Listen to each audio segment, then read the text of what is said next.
ಅನುದಿನ ಆಹಾರ ಜನವರಿ 12 ಸೋಮವಾರ. ಆಶೀರ್ವದಿಸಲ್ಪಟ್ಟ ಸೌಭಾಗ್ಯ. ಆದಿಕಾಂಡ 9ನೇ ಅಧ್ಯಾಯ 28 ಮತ್ತು 29ನೇ ವಚನ. ಪ್ರಳಯವಾದ ಮೇಲೆ ನೋಹನು 350 ವರ್ಷ ಬದುಕಿದನು. ಅವನು ಒಟ್ಟು 950 ವರ್ಷ ಬದುಕಿ ಸತ್ತನು. ನೋಹನನ್ನು ನೋಡಿರಿ, ಆತನು ಈ ಭೂಮಿ ಮೇಲೆ 950 ವರ್ಷಗಳು ಬದುಕಿದನು. ಆತನ ಜೀವನದ ಸುದೀರ್ಘ ಶತಮಾನಗಳ ಕಾಲಮಾನದಲ್ಲಿ ದೇವರು ಅವನಿಗೆ ಉತ್ತಮ ಆರೋಗ್ಯ, ಬಲ ಮತ್ತು ಸದೃಢವಾದ ಶರೀರವನ್ನು ಅನುಗ್ರಹಿಸಿದನು. ಆ ಕಾಲದ ಸಂತತಿಯವರಿಗೆ ಯಾವ ಆಸ್ಪತ್ರೆಗಳೂ ಇರಲಿಲ್ಲ,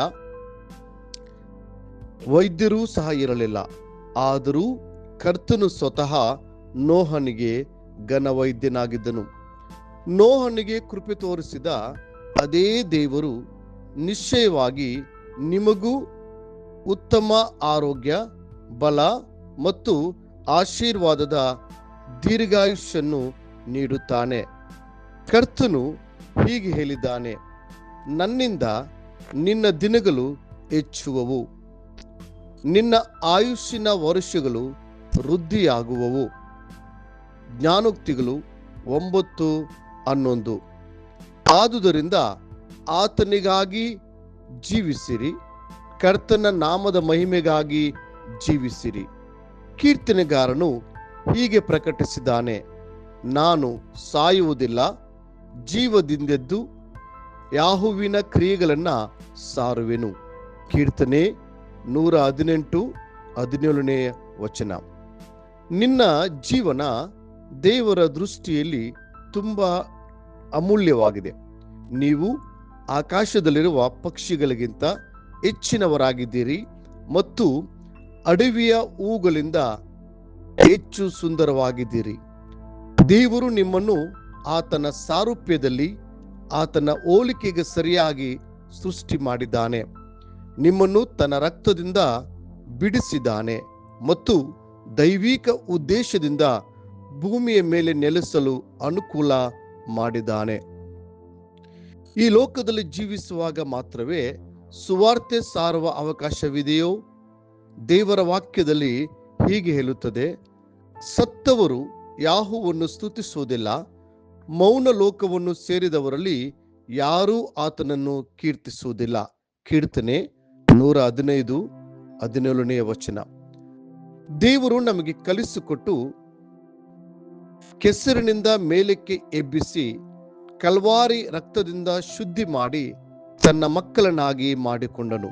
ಹಾಗೂ ತನಗಾಗಿ ನಮ್ಮನ್ನು ಅರಸರನ್ನಾಗಿ ಮತ್ತು ಯಾಜಕರನ್ನಾಗಿ ಮಾಡಿಕೊಂಡನು. ಇದು ದೇವರು ನಿನಗೆ ತೋರಿಸುವ ತನ್ನ ಕೃಪೆ. ಆದ ಕಾರಣ ನೀವು ಸೋಲು ಮತ್ತು ನಿರುತ್ಸಾಹದ ಕುರಿತು ಮಾತನಾಡಬೇಡಿರಿ. ಯಾವುದೇ ವಿಧವಾದ ಸವಾಲುಗಳನ್ನು ನೀವು ಎದುರಿಸಿದರೂ ನಿರೀಕ್ಷೆಯಿಲ್ಲದ ಮಾತುಗಳು ನಿಮ್ಮ ತುಟಿಯ ಮೇಲೆ ಬರದಂತೆ ಜಾಗೃತೆ ವಹಿಸಿರಿ. ದೇವರು ನಿಮಗೆ ವಾಗ್ದಾನವನ್ನು ನೀಡಿದ್ದಾನೆ. ಅವನು ನನಗೆ ಮೊರೆ ಇಡುವಾಗ ಸದುತ್ತರವನ್ನು ದಯಪಾಲಿಸುವೆನು. ಇಕ್ಕಟ್ಟಿನಲ್ಲಿ ಹತ್ತಿರವಿದ್ದು ಅವನನ್ನು ತಪ್ಪಿಸಿ ಘನಪಡಿಸುವೆನು. ದೀರ್ಘಾಯುಷ್ಯನ್ನು ಅನುಗ್ರಹಿಸಿ ಅವನನ್ನ ತೃಪ್ತಿಪಡಿಸುವೆನು. ನನ್ನ ವಿಶೇಷವಾದ ರಕ್ಷಣೆಯನ್ನ ತೋರಿಸುವೆನು. ಕೀರ್ತನೆ 91:15 ಮತ್ತು 16ನೇ ವಚನ. ಜೀವ ಮತ್ತು ಮರಣ ನಾಲಿಗೆಯ ಶಕ್ತಿಯ ಮೇಲೆ ಆಧಾರಗೊಂಡಿದೆ. ಜೀವ ಮರಣಗಳು ನಾಲಿಗೆಯ ವಶ. ಜ್ಞಾನೋಕ್ತಿಗಳು 18:21. ಕರ್ತನು ಮತ್ತೆ ಹೇಳಿದ್ದೇನೆಂದರೆ, ಕಂದ, ನನ್ನ ಉಪದೇಶವನ್ನ ಮರೆಯಬೇಡ. ಅವು ನಿನ್ನ ದಿನಗಳನ್ನು ಹೆಚ್ಚಿಸಿ ನಿನ್ನ ಆಯುಷ್ಯನ್ನು ವೃದ್ಧಿಗೊಳಿಸಿ ನಿನಗೆ ಸುಕ್ಷೇಮವನ್ನ ಉಂಟು ಮಾಡುವವು. ಜ್ಞಾನೋಕ್ತಿಗಳು 3ನೇ ಅಧ್ಯಾಯ 1-3 ವಚನಗಳು. ಪ್ರಿಯ ದೇವರ ಮಕ್ಕಳೇ, ನೀವು ಪರಿಪೂರ್ಣವಾಗಿ ಹಾಗೂ ಫಲಭರಿತವಾಗಿ ಜೀವಿಸಿರಿ. ನಾವು ಈ ಭೂಮಿ ಮೇಲೆ ಬದುಕುವ ಎಲ್ಲ ದಿನಗಳಲ್ಲಿ ಪರಿಪೂರ್ಣವಾಗಿ ಆತನ ಚಿತ್ತವನ್ನು ನೆರವೇರಿಸುವವರಾಗಿ, ಆತನನ್ನು ಮೆಚ್ಚಿಸುವವರಾಗಿ, ಆತನ ಮಹಿಮೆಗಾಗಿ ಜೀವಿಸೋಣ.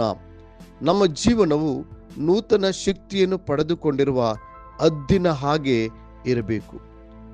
ಮುಂದಿನ ಅಧ್ಯಯನಕ್ಕಾಗಿ ದೇವರ ವಾಕ್ಯ.